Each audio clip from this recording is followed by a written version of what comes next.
FM Merkuri, sahabat, dan tiba waktunya Anda mendengarkan perbincangan di 96 FM Merkuri dan juga live delay, sahabat. Acara ini akan berlangsung di YouTube channelnya Merkuri di @radiomerkuri96.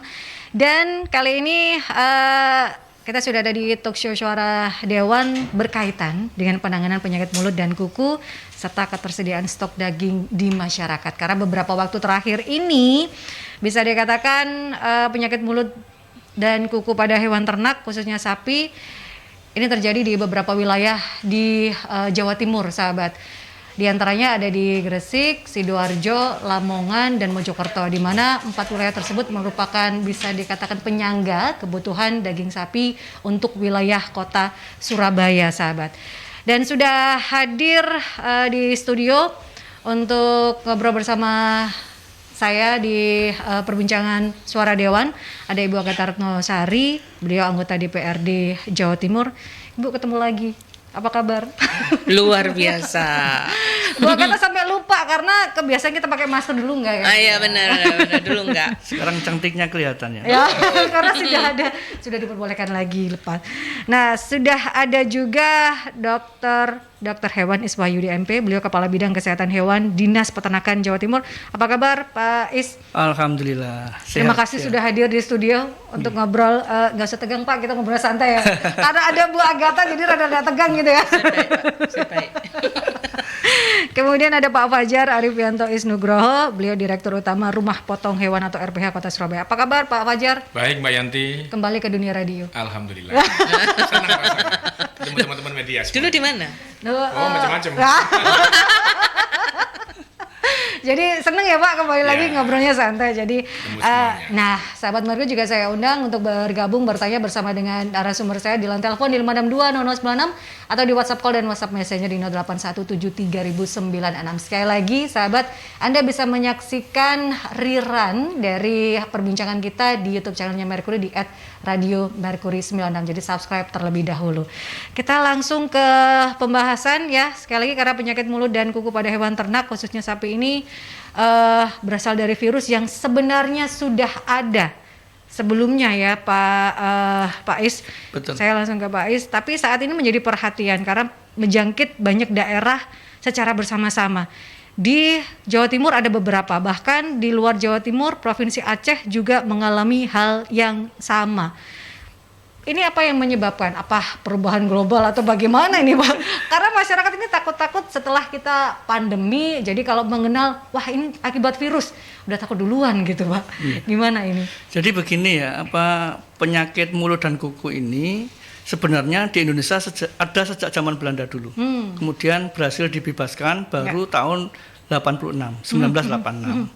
Kemudian dunia baru mengakui bahwa Indonesia bebas PMK itu tahun 90. Jadi setelah bebas tahun 86 itu masih butuh 4 tahun, dunia baru mengakui. Mungkin masih tidak percaya, masa Indonesia bebas. Nah, sampai hari ini negara-negara tetangga kita itu juga masih punya masalah. Jadi kayak Malaysia, Thailand, Filipina, dan beberapa negara di Afrika, di Eropa, bahkan di Amerika, di benua Amerika juga masih ada. Penyakit ini menjadi penting karena penyakit ini impact-nya ke ekonomi. Penyakit ini tidak berbahaya bagi manusia. Ini yang menjadi titik kritis. Ini yang harus teredukasi dengan baik karena takut untuk mengkonsumsinya, padahal tidak berbahaya bagi manusia. Cuma penyakit ini menyebarnya sangat cepat. Tingkat penyebarannya itu bisa sampai 90 dan bahkan 100%. Jadi misalnya Bu Agatha punya peternakan 100 ekor, datangkan sapi satu yang positif PMK masuk ke kandang, dijamin dalam waktu 3-4 hari semuanya kena 100%. Nah, untuk itu memang kewaspadaan diperlukan karena memang penyebarannya sangat cepat. Nah, yang menjadi titik informasi baik juga bahwa penyakit ini tidak menyebabkan kematian yang tinggi. Jadi tingkat kematiannya cuma 1-5% saja. Di Jawa Timur kita sudah mengalami kasus ini selama 3 minggu ini. Dari total kejadian dan yang mati, alhamdulillah baru 1,2%. Jadi masih normal lah, normal. Nah, bisa masuk ke Jawa Timur bagaimana? Sampai hari ini tidak hanya Jawa Timur, jadi sekarang sudah di 17 provinsi. Di 17 provinsi nasional. Memang bareng Jawa Timur itu ada di Jawa Timur sama di Aceh Ya. yang mendeklar bahwa penyakit sudah masuk di wilayahnya. Banyak faktor yang menyebabkan penyakit ini muncul. Ya bisa jadi tata niaga ilegal, kemudian bisa jadi karena produk peternakan dari luar daerah. Yang jelas harus dari luar negeri karena Indonesia bebas. Oh. Kemudian termasuk orang itu juga menjadi faktor resiko. Jadi misalnya saya ini peternak di negara lain yang masih punya masalah dengan PMK, kemudian saya balik ke Indonesia, kemudian saya tidak bersih pakaiannya, itu juga punya potensi risiko. Untuk itu pemerintah pusat sudah melakukan mitigasi risiko. Kira-kira ini apa sih kok bisa masuk ke Indonesia? Ya. Dan ini tugasnya pemerintah pusat. Tugas kami di Jawa Timur menyelesaikan masalah ini biar masyarakat tidak resah dan penyakit ini segera teratasi. Nah, Bu Agatha, kalau melihat respon dari pemerintah provinsi sendiri terkait dengan PMK ini kan langsung tinggi gitu loh, Bu. Beberapa daerah langsung melaporkan, dan itu kebanyakan adalah beberapa wilayah penyangga daging sapi di kota Surabaya. Itu seperti apa? Kalau melihat respon dari pemerintah? Kalau dari sisi mana nih? Dari sisi laporan apa dari sisi penanganan?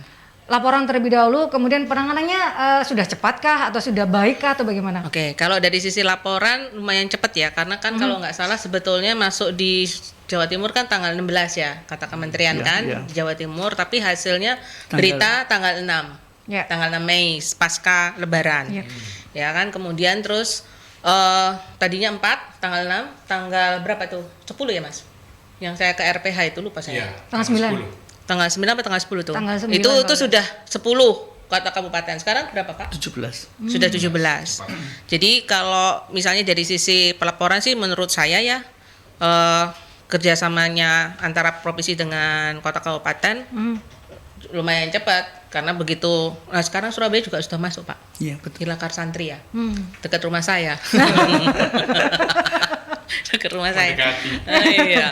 Nah itu kalau dari sisi pelaporan sudah oke, tapi kemudian kan tidak hanya sekedar pelaporan, yang Ya. penting kan kemudian penanganan. Seperti tadi disampaikan kan dampaknya ke ekonomi. Betul. Ya. Nah, memang benar kok di sapi dewasa kan di 1-3% ya angka kematian, tapi pepedet anak sapi berapa? Jadi 1-5% kematian itu paling banyak terdampak adalah pedet.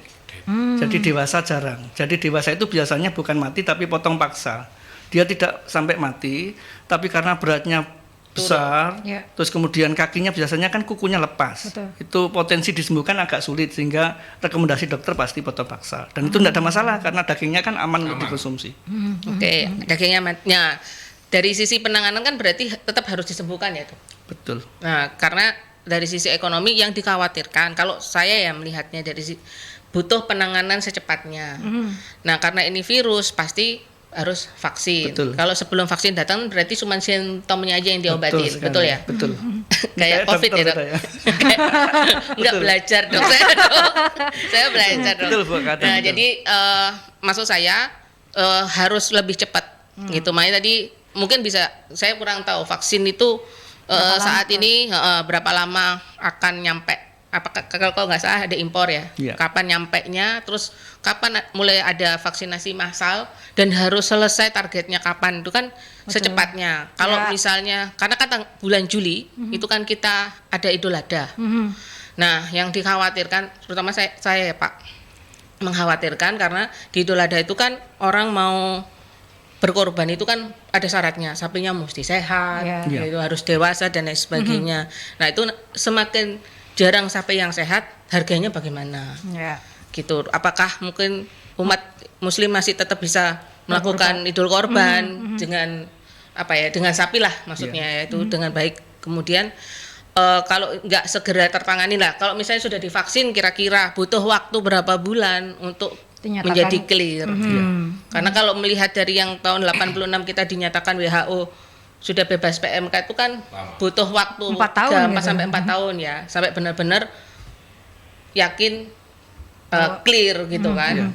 Nah, yang saya takutkan juga kemudian di perdagangan sapi Jawa Timur kan pasokan sapi daging nasional ya, Pak? Ya, betul. Nah, itu loh. Nah, bisa nggak kita kemudian ngejual sapi kita di luar Jawa Timur?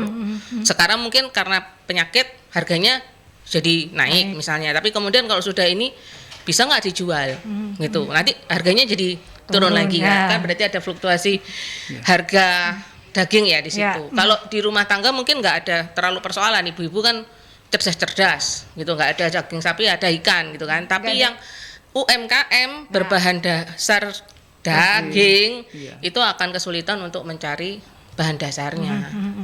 Karena memang ini Pak Is tadi juga mengatakan ini mempengaruhi keekonomian. Nah, saya ke Pak Fajar, untuk ketersediaan sendiri di Kota Surabaya seperti apa dari RPH, Pak Fajar?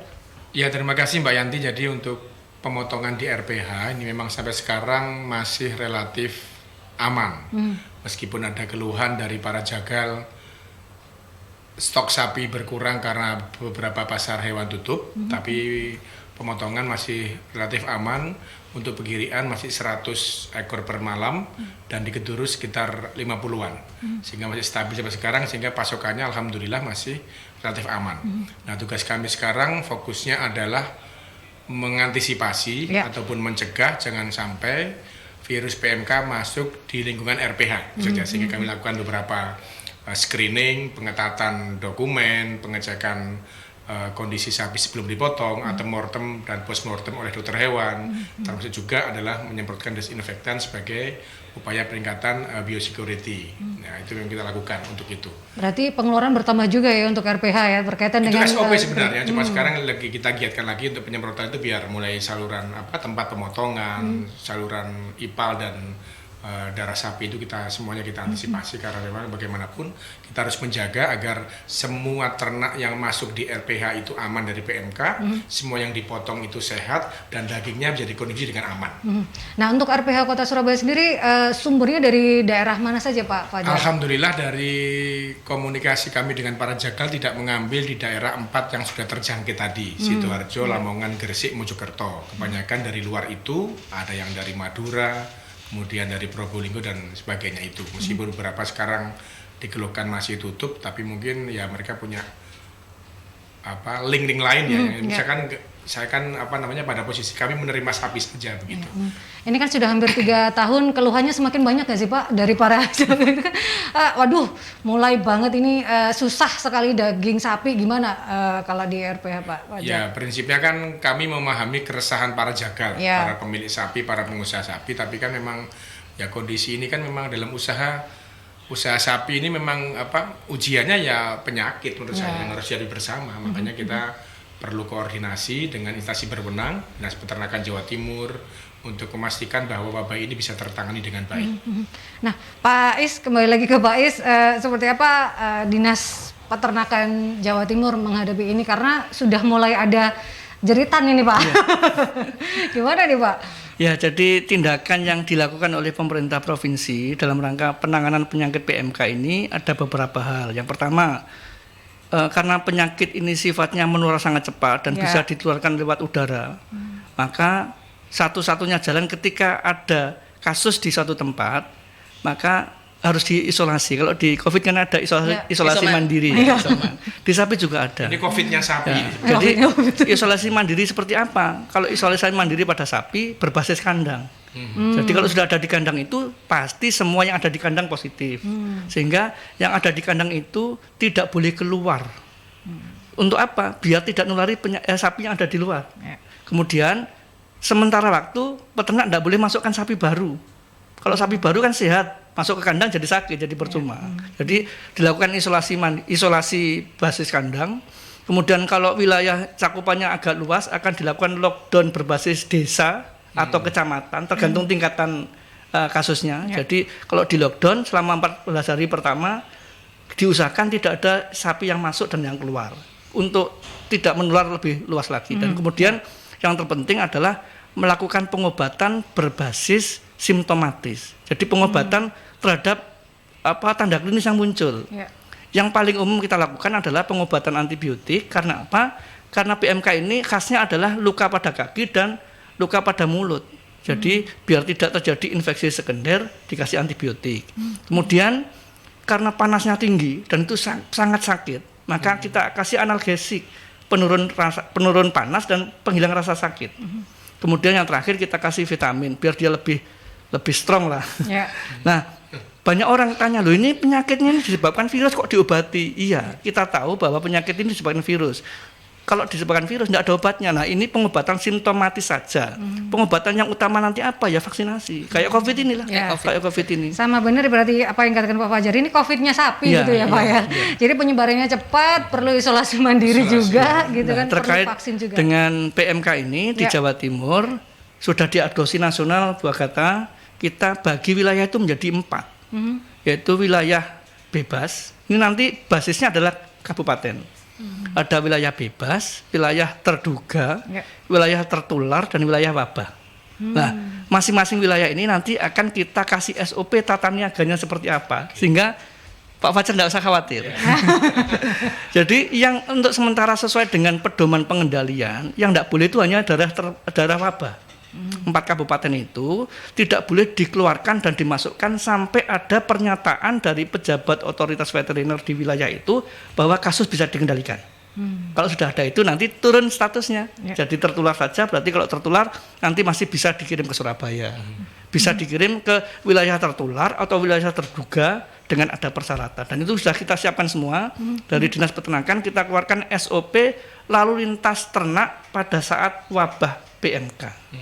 Nah, itu untuk mengantisipasi terjadi gejolak sapi tidak bisa masuk ke RPH. Itu yang pertama. Yang kedua terkait dengan Idul Kurban. Bagaimana ini 2 bulan lagi Idul Kurban? Ya. Kalau pengendalian secara tuntas tidak mungkin lah 2 bulan lagi selesai, tidak mungkin. So, untuk itu Menteri Pertanian juga sudah membuat surat edaran kepada gubernur bupati se-Indonesia tata cara melakukan tata niaga dan pemotongan hewan korban. Itu semua sudah ada, nanti akan kita detailkan lagi Bu Agatha dari Dinas Peternakan Provinsi akan membuat SOP turunan dari surat edaran menteri itu, sehingga nanti tidak ada kegamangan. Memang ke depan kalau memungkinkan dipotong di RPH lebih baik. Ya. Lebih baik. Jadi yang dipotong di RPH sebanyak mungkin lebih baik. Nah, pada kondisi tertentu RPH tidak memungkinkan, nanti di wilayah misalnya wilayah desa dulu kan tiap RT ngadakan sendiri-sendiri. Mungkin nanti jangan banyak-banyaknya lah. Jadi satu desa itu Dipusatkan dibagi gitu ya. 2 atau 3 biar nanti pengawasan dari dokter hewan itu bisa. Nah, kita sudah siapkan, sudah mitigasi, kita sudah mapping berapa dokter hewan yang tersedia di Jawa Timur, dan kita sudah bekerja sama dengan FKH UNER yang di Surabaya, FKH UNER yang ada di Banyuwangi, ada FKH UWK dan FKH Brawijaya, asosiasi ini dokter hewan, ada perhimpunan dokter hewan. Jadi nanti semua bahu-membahu membantu Provinsi Jawa Timur dalam rangka pengamanan hewan kurban. Jadi mohon bersabar dulu, tidak usah khawatir, insya Allah ada solusinya. Baik, ada solusinya ya, sahabat jadi masyarakat. Ini tidak perlu panik terlebih dahulu karena ini memang sebenarnya virus yang sudah lama cuman muncul kembali sahabat. Jadi tetap stay tune juga karena perjalanan Suara Dewan ini masih akan berlanjut, dan Anda juga masih bisa bertanya dengan narasumber saya di line telepon 5620096 atau di WhatsApp call dan WhatsApp Messenger di 08173009. Karena memang permasalahan ini sebenarnya tidak harus membuat panik warga masyarakat sahabat, karena penanganan sudah dilakukan, tapi memang ini masyarakat harus teredukasi dengan baik seperti itu ya Bu Agatha. Dan kalau penanganan sendiri sejauh ini seperti apa Pak Is? Apakah memang hanya mengobati simptomnya saja atau kita harus menunggu vaksin terlebih dahulu? Ya, untuk sementara memang yang bisa kita kerjakan adalah mengobati hewan-hewan yang sakit. Tapi goal kita ke depan dalam waktu 1-2 bulan ke depan adalah vaksinasi. Ya. Nah, kenapa kok nggak langsung vaksinasi? Karena Indonesia sudah 38 tahun bebas, jadi vaksinnya itu butuh waktu. Untuk sekarang kita siapkan vaksin impor. Pemerintah pusat dalam hal ini yang akan mengimpor. Nah, impor itu baru boleh ketika daerah sudah dinyatakan wabah. Nah, untungnya Jawa Timur cepat menyatakan wabah, termasuk Aceh. Dengan ada pernyataan wabah, kemudian Menteri Pertanian bisa memasukkan vaksin darurat. Jadi bukan vaksin secara reguler. Kalau reguler lama lagi, butuh waktu 6-7 bulan. Tapi karena ini pemasukan vaksin untuk kepentingan darurat, maka segera bisa dimasukkan, dan janji Pak Menteri kemarin kira-kira pertengahan Juni 3 juta dosis sudah akan datang, dan pasti akan didahulukan daerah yang sudah berani menyatakan wabah, termasuk Jawa Timur dan Aceh. Itu yang pertama. Yang kedua, Jawa Timur itu juga punya pabrik vaksin untuk ternak. Kalau dilihat di Ayani itu ada tulisannya Pusat Veteriner Farma, Pusvetma. Itu satu-satunya pabrik vaksin hewan di Indonesia yang dimiliki oleh pemerintah. Nah, ini lagi disiapkan, ini sudah keliling mengambil sampel kemarin bersama Dinas Peternakan Provinsi untuk mencari kandidat vaksin, virus untuk dijadikan vaksin. Nah, ini butuh waktu sebulan untuk kemudian di-challenge, kemudian kira-kira Juli itu sudah diproduksi dan pertengahan Agustus sebagian bisa digunakan untuk vaksin. Jadi mumpung ada Bu Agatha, kami mohon supportnya lah. Siap. Supportnya. Jadi kami ke depan nanti mau tidak mau harus melakukan vaksin. Nah di Jawa Timur itu ini yang banyak orang salah ya. PMK itu tidak menular, tidak menyerang semua ternak. Ini yang harus dipahami. Banyak orang yang ketakutan. Lupa ayam saya bagaimana, anjing saya bagaimana, tidak ada kaitannya. Jadi penyakit mulut dan kuku ini hanya menyerang hewan peka atau rentan. Hewan apa saja? Kalau ternak itu ada sapi, sapi perah, sapi potong sama saja ya. Kemudian ada kerbau, ada domba, ada kambing sama babi. Bagaimana dengan yang lain? Yang lain tidak termasuk hewan peka. Jadi walaupun ada kuda, ada anjing, ada kucing, dia tidak akan tertular oleh PMK. Nah, di Jawa Timur ini total populasi hewan peka itu ada sapi, kerbau, kambing, domba, dan babi. Menurut data statistik tahun 2021 kemarin ada 10,5 juta ekor. Nah, vaksin ini kayak COVID, jadi harus diulang. Diulang. Jadi kalau mau selesai, jadi pilihan pemerintah, pemilihannya itu gampang. Mau selesai cepat atau selesai lambat. Kalau selesai cepat, ya 10,5 juta itu vaksin semua. Kemudian diulang 6 bulan sampai 7 bulan berikutnya, itu vaksin itu dilakukan secara terus menerus 2 sampai 3 tahun insya Allah selesai. Ini Bu Agatha mohon dibantu ya. Siap Pak. Tugas Bu Agatha ini bantu ngawasin. Bantu ngawasin. Nah, ini kan berhubungan juga kalau di awal berhubungan dengan ekonomi, pastinya akan berimbas dengan peternak gitu ya. Nah, seperti apa Bu Agatha melihat kondisi ini yang terjangkiti cukup banyak juga, pendampingan dan pengawasan dari Dewan seperti apa untuk para peternak ini yang terdampak utama gitu kan? Ya betul. Jadi sebenarnya hari ini kita ada Komisi B ya, ada hearing dengan Dinas Peternakan. Nah selain membahas kemudian bagaimana menanggulangi wabahnya, yang harus diperhatikan kan kemudian bagaimana pemerintah Provinsi Jawa Timur dalam hal ini melakukan net save untuk peternaknya, gitu. Entah itu lewat pinjaman modal, apa maksudnya bunga yang kecil, atau mungkin ada bantuan support apa untuk peternak sehingga kemudian kerugian yang dirasakan oleh peternak itu tidak begitu terasa. Karena kan kemarin saya baca salah satu berita itu terpaksa sapinya dipotong paksa. Itu menyebabkan dia kerugiannya satu sapi 5 juta. Lah kalau 10 sapi berarti kan sudah 50 juta. Gitu. Nah, itu kerugian, belum ditambah lagi biaya operasional. Saya masih belum tahu ya, mungkin dinas kan pasti lebih tahu berapa biaya operasional yang dihabiskan oleh satu ekor sapi pada usia berapa gitu kan. Nah kan bisa dihitung kemudian potensi kerugian peternak. Kalau yang diberikan di laporan kan potensi kerugian ekonomi ya secara luas. Tapi yang dari sisi peternak sendiri, karena itu kan nanti akan jatuhnya di nilai tukar peternaknya jadi turun, NTP. gitu. NTP-nya itu jadi turun. Nah itu yang diusahakan di pemerintah Provinsi Jawa Timur. Menurut saya itu jangan sampai terlalu turun banget lah, gitu kan. Jadi memang pasti berdampak gitu. Ya pasti berdampak. Cuman kan kemudian bagaimana kita bisa mengendalikan nilai tukar peternak itu sehingga tidak terlalu turun tajam karena akibat wabah ini. Karena memang apa ya memang aman sih buat kesehatan manusia ya. Kita tidak perlu khawatir. Tapi kan kalau kemudian tidak benar-benar diselesaikan wabahnya, itu akan mengganggu ya tadi yang saya bilang di depan. Kita selain supply, nanti sudah dibilang sembuh, tapi bisa nggak kita kemudian menjual sapi kita keluar Jawa Timur? Karena contoh kayak antrak itu kan Jatim udah bebas antrak ya Pak?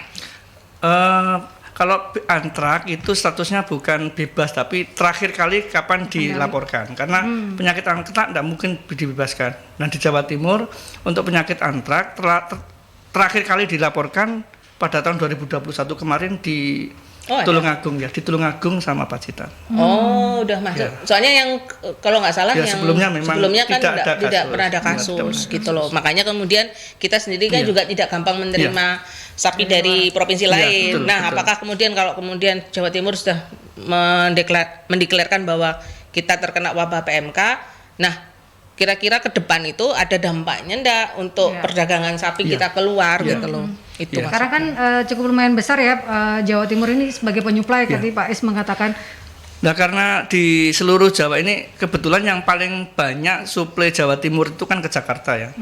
Walaupun ada ke Kalimantan, ke Sumatera itu untuk bibit, bukan untuk potong, tapi potong ke Jakarta. Nah, seluruh Jawa ini sudah tertular. Mulai dari Jawa Timur, Jawa Tengah, DIY, Jawa Barat, Banten, kecuali Jakarta. Kenapa? Jakarta tidak punya ternak. ya Punyanya mall. Nah, untuk itu makanya kami tadi sampaikan Dinas Peternakan Provinsi Jawa Timur melalui pejabat otoritas veteriner sudah membuat SOP lalu lintas ternak antar provinsi. Jadi nanti kita boleh ngirim ke Jakarta dari daerah tertular misalnya. Syaratnya apa? Untuk dipotong harus ada SKK. Berarti benar-benar sapi yang dikirim itu sehat.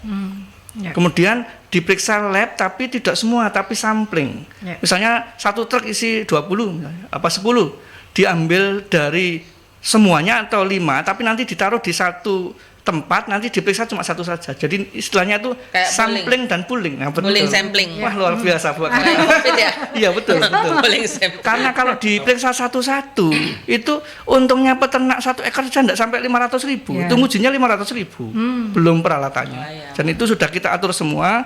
Insya Allah tata niaga atau lalu lintas hewan dari Jawa Timur sebagai gudang ternak itu masih bisa kita bantu agar tidak terjadi kegaduhan. ya. Ya. Jadi ini sudah ada pertanyaan juga. Sebenarnya sudah terjawab ya dari Mbak Indah di Sidoarjo.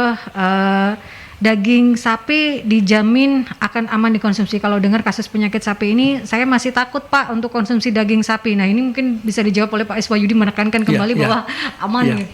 Jadi kami tekankan kembali bahwa penyakit mulut dan kuku itu tidak berbahaya bagi manusia. Daging sapi yang berasal, kalau terpaksa harus ada potong paksa pada ternak yang dinyatakan positif, itu masih bisa dikonsumsi dan tidak berbahaya. Kemarin Pak Menteri Pertanian juga sudah menyampaikan, bahkan makan sate bersama itu Pak Menteri Pertanian. Kalau misalnya nanti kurang afdol, mungkin saya selaku dokter hewan sama Bu Agatha makan sate lah Bu. Ya. Jadi insya Allah aman. Itu sudah hasil penelitian OAIE maupun WHO menyatakan bahwa daging dari hewan yang tertular PMK ini aman bagi manusia. Jadi sekali lagi untuk Bu Indah, aman Bu untuk konsumsi daging sapi ya. Jadi boleh konsumsi daging sapi, bikin apapun dari daging sapi boleh. Kemudian ini dari Pak Safi'i, saya seorang takmir Masjid Surabaya Pak, masuknya sapi nanti untuk Idul Kurban bagaimana? Sulit nggak? Soalnya kita selalu ambil dari daerah. Ya. Nah ini. Ya, ini alhamdulillah Pak Menteri Pertanian per tanggal 19 ya, kalau tidak salah 19 atau 18 sudah menerbitkan surat edaran Menteri Pertanian terkait dengan persyaratan ternak hewan kurban, termasuk bagaimana cara menjual ternak hewan kurbannya maupun cara pemotongannya. Ya. Dinas Peternakan Provinsi Jawa Timur pasti akan segera menindaklanjuti surat edaran itu dengan membuat SOP. Pada prinsipnya nanti penjualan ternak itu kalau memungkinkan memang disentralkan, tidak semua lokasi jual kayak dulu, tapi tetap diizinkan, tapi disentralkan karena kami butuh pengawasan dari tenaga medik atau dokter hewan yang ada. Termasuk nanti motongnya yang tadi saya sampaikan. Misalnya sebelumnya satu desa itu motongnya ada 10 ya. Nanti jangan 10 lah, mungkin 2 atau 3 bisa dikumpulkan dan nanti ada pendampingan dari dokter. Nah itu diutamakan pada daerah-daerah yang sudah tertular maupun daerah yang wabah. Kalau darahnya sudah masih dinyatakan hijau atau bebas, ya lakukan seperti halnya biasanya, tidak ada masalah. Jadi disarankan akan lebih baik ini pemotongan kurban nanti di RPH gitu aja ya Pak ya. Boleh dan siap ya PRPH Surabaya gitu Kami ya. sekarang sedang mengantisipasi itu karena di masa PMK ini kami ingin menjamin bahwa ternaknya sehat, proses potongnya juga sehat gitu ya, sehingga masyarakat tidak khawatir. Karena wajar kalau kemudian masyarakat ada kekhawatiran karena setelah 2 tahun pandemi itu kemudian kan nanti pas tertular dan sebagainya. Makanya kita pastikan dulu edukasi yang benar, dan yang penting saat kurban itu mudah-mudahan nanti sapinya juga dalam kondisi sehat dan harganya juga terjangkau gitu ya. Tapi Kita memang siapkan pemotongan di RPH dengan SOP yang cukup ketat untuk masa PMK ini. Tapi memang beberapa tahun sejak pandemi sepertinya banyak masyarakat yang akhirnya melakukan pemotongan hewan kurban ke RPH gitu ya Pak Fajar tahun ya. lalu juga cukup banyak karena pandemi kan masih Ya. ketika itu, sehingga sekarang ada PMK, kita sudah punya pengalaman 2 tahun 2020-2021 untuk pemotongan Idul Kurban di masa pandemi. Sekarang PMK kita akan berlakukan sama, bahkan lebih ketat karena kalau dulu kan yang sakit orangnya, Ya. hewannya sehat. Ya. Sekarang ini hewannya sakit, orangnya nggak apa-apa, kan perlu di treatment khusus ya, perlakuan khusus karena harus waspada karena bicara kurban itu bicara sapi hidup, Ya. bukan daging. Makanya harus hati-hati karena sapi yang dipilih benar-benar bebas dari gejala klinis PMK.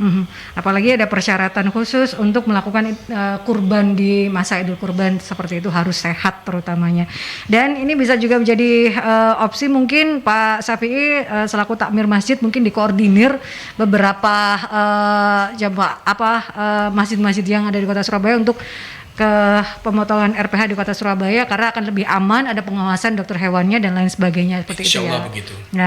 Nah kita ke Pak Imron, gabungan para peternak sapi bilang kalau penyakit ini ada gara-gara pemerintah impor daging sapi dari luar. Kenapa kita harus impor? Kan kebutuhan daging dalam negeri sudah tercukupi. Ini mungkin nanti Bu Agatha boleh sedikit berkomentar, kita ke Pak Isi lebih dulu. Jadi penyebab PMK di Indonesia itu banyak faktor ya. Jadi ya bisa jadi karena produk daging, bisa jadi. Tapi ini masih dalam proses penyidikan atau investigasi lah. Apakah memang benar itu? Kan banyak faktor. Jadi patwiris terkait dengan PMK itu banyak. Itu harus diteliti satu-satu. Dan itu sudah dikerjakan oleh pemerintah pusat. Yang penting sekarang ini kan sudah kejadian ini. Ya. Yang penting itu kami fokus bekerja bagaimana caranya di Jawa Timur ini yang sudah tertular, yang sakit segera sembuh, kemudian vaksin segera datang, kita kerja rame-rame vaksinasi massal kayak COVID, kemudian 2-3 tahun, mudah-mudahan 4 tahun setelah vaksin 3 tahun berturut-turut, semuanya Bebas sudah lagi. selesai. Jadi Bu Agatha bisa berkomentar sedikit, kan kebutuhan sapi dalam negeri bisa tercukupi, kenapa kita harus impor gitu Bu? Jadi gini, kalau bicara daging sapi impor itu kan sebetulnya karena permintaan pasar ya. Jadi bukan untuk memenuhi kebutuhan daging sapi kita semata-mata, misalnya kebutuhan untuk rumah tangga atau mungkin industri ya. Tapi kalau di dalam kuliner sendiri itu kan kadang-kadang katakanlah steak itu kan ada yang mereka memang mengolah steak itu berasal dari daging impor gitulah. Jadi daging impor itu sebetulnya tidak terlalu banyak. Saya harus cari tahu dulu ya. Panjenengan lebih tahu kan. Nah, itu berapa besar. Jadi apakah memang besar atau tidak? Karena setahu saya itu muncul karena ya pasar yang menghendaki ada daging sapi impor. Jadi bukan untuk memenuhi. Karena kalau untuk memenuhi semata-mata kebutuhan sehari-hari, menurut saya sih kita sudah cukup lah gitu loh. Kita cukup. Jadi kenapa? Tadi panjenengan kan bilang, apakah kemudian karena daging frozen ya yang dimaksud ya. Nah, ya mungkin bisa ditanya, mungkin bisa dijelaskan oleh dinas peternakan, apakah kemudian virus tersebut bisa hidup berapa lama di dalam daging sapi itu? Kalau misalnya di frozen, kira-kira virusnya mati atau tidak aktif? Nah, terus kemudian tadi kan aman nih, dimakan, dimasak, tapi masaknya yang bagaimana? Nah, itu harus juga ada edukasi untuk masyarakat gitu. Terus bagian sapi mana yang boleh dikonsumsi, mana yang tidak boleh dikonsumsi, dan mana yang harus ditreatment lebih khusus gitu ya. Jadi mungkin nambahkan Bu Agatha ya. Jadi memang kalau lihat kita Jawa Timur sudah surplus, nggak perlu daging impor. Daging impor itu hanya untuk horeca, hotel, restoran, industri dan kebutuhan khusus lah. Nah, tapi perlu diingat Indonesia itu bukan Jawa Timur saja. Indonesia itu secara nasional kebutuhan daging di Indonesia masih defisit, sehingga mau tidak mau pemerintah harus memasukkan. Nah, dalam hal ini pemerintah pusat bukan kita. Nah, Jawa Timur sudah berbuat banyak untuk Indonesia. Jadi tagline kami itu dari Jawa Timur untuk Indonesia. Jadi karena sapi kita dari Jawa Timur banyak diekspor ke Jakarta dan sekitarnya. Mohon maaf, susu kita, susu sapi kita itu juga menyuplai Indonesia. 53% susu sapi di Indonesia itu berasal dari Jawa Timur. 50% ya? Iya, 53%. Jadi untuk Jawa Timur tidak ada masalah, tapi untuk daging masuk itu kan untuk Indonesia, bukan untuk Jawa Timur. Nah, bagaimana terkait dengan potensi daging yang bisa menularkan penyakit PMK? Perlu diketahui, kebanyakan daging maupun sapi bakalan yang diimpor itu dari daerah yang sudah bebas. Australia sudah bebas. Kemudian ada beberapa yang ambil dari tempat lain. Itu kan secara aturan kemarin sudah dinyatakan bebas secara zona. Jadi itu ini biar pemerintah pusat lah yang ngatur. Intinya kejadian sudah terjadi, kemungkinan penyakit PMK itu datang dari mana banyak faktor, dan itu sedang diteliti atau dipelajari oleh pemerintah pusat. Nah, yang terpenting sekarang adalah bagaimana cara mengendalikan saja. Cara mengendalikan dan supaya masyarakat ini tidak panik karena pemenuhan kebutuhan dan juga perputaran ekonomi bisa terjawab dengan baik ya. Karena ini dampaknya adalah tidak untuk kesehatan ataupun juga konsumsi, tapi ekonomi dari para peternak itu yang terdampak. Oh iya, terkait dengan daging apa yang harus diakhir ya. Jadi daging ada perlakuan khusus itu ketika kita motong sapi yang terjangkit. Jadi misalnya potong paksa nih, sapinya kukunya udah lepas, terus kemudian tidak bisa berdiri, potong paksa. Nah, ketika potong paksa itu yang dilakukan apa? Harus dipotong di bawah pengawasan dokter. Dagingnya semua boleh dikonsumsi kecuali lipoglandula. Ini ngomong lipoglandula angel biar dokter saja. Nanti lipoglandulanya itu kelenjar-kelenjar lah. Kalau kita agak infeksi kan biasanya kelenjar di daerah bengkak sakit. Nah, itu nanti kelenjar-kelenjar itu nanti akan dimusnahkan, termasuk jeroan sama kepala, kaki dan tulangnya itu harus dimusnahkan ketika itu potong paksa. Tapi kalau dia sudah sembuh, kemudian kondisinya sehat dan dipotong, ya perlakuannya nanti akan beda.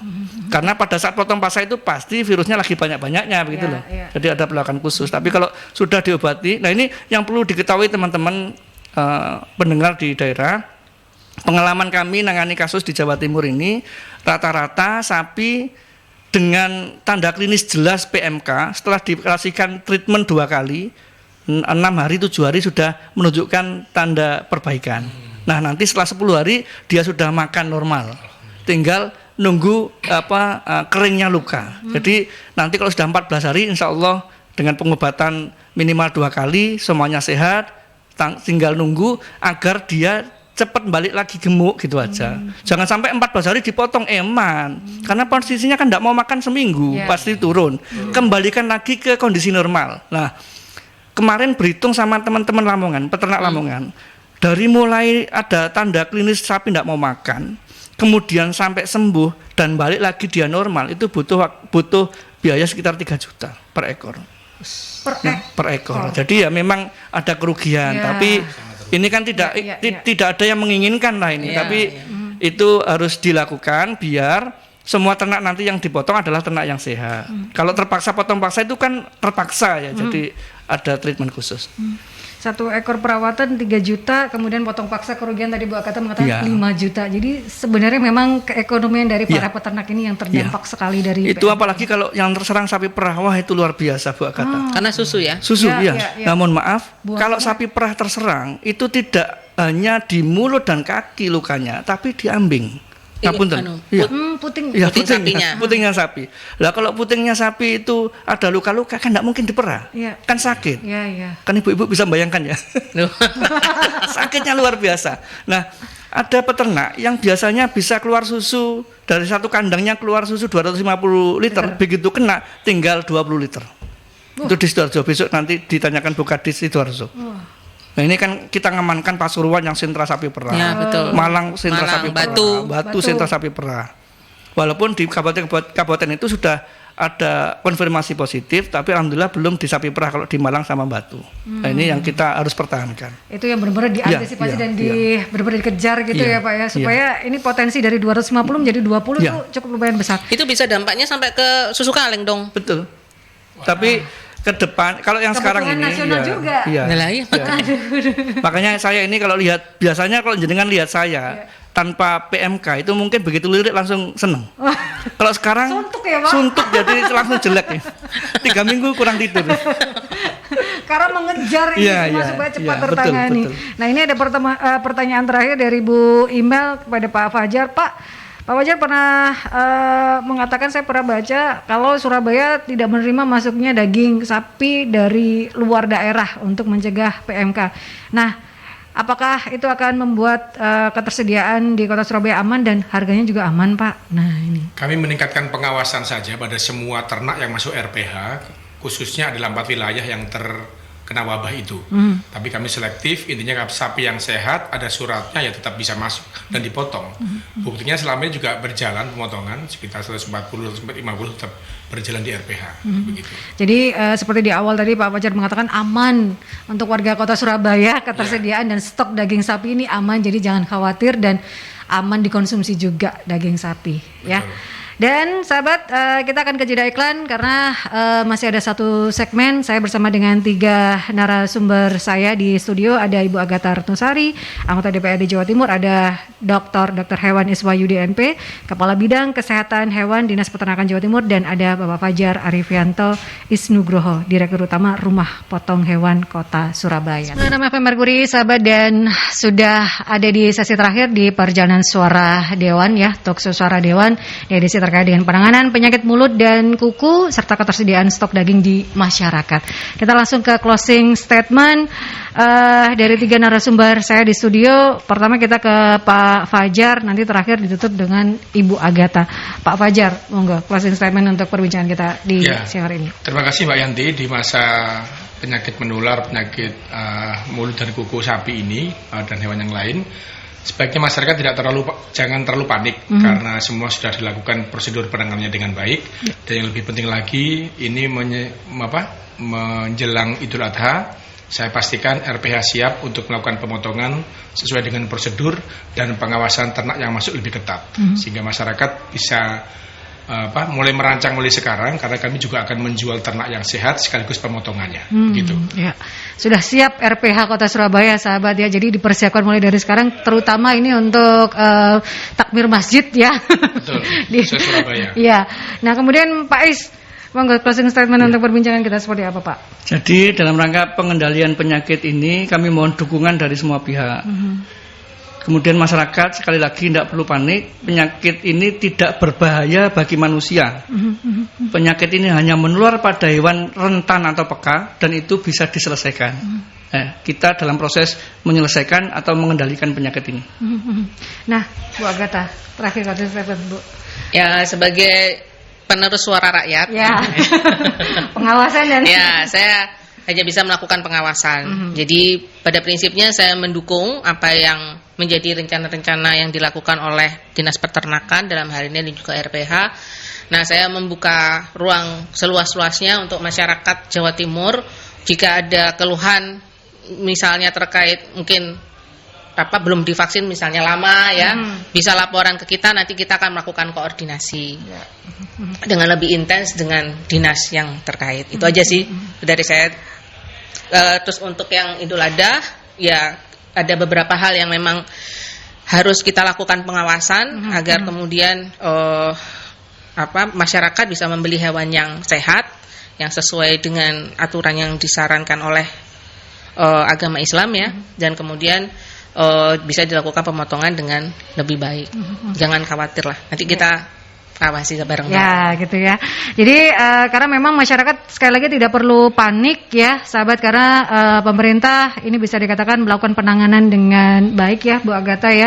Karena ada pengawasan juga dari Dewan supaya pemenuhan kebutuhan dan perputaran ekonomi di Jawa Timur terutamanya ini bisa kembali dengan baik dan kembali dengan normal. Ini butuh kerjasama kita semua sebagai masyarakat. Kita sebagai masyarakat umum juga jangan takut untuk mengkonsumsi mengkonsumsi daging seperti itu ya, sahabat.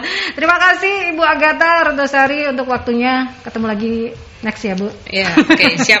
Pak Is juga Sama-sama. terima Terima kasih telah waktunya sudah diundang. datang ke sini. Pak Fajar, terima Pak kasih. Yanti. Dan Semoga bermanfaat.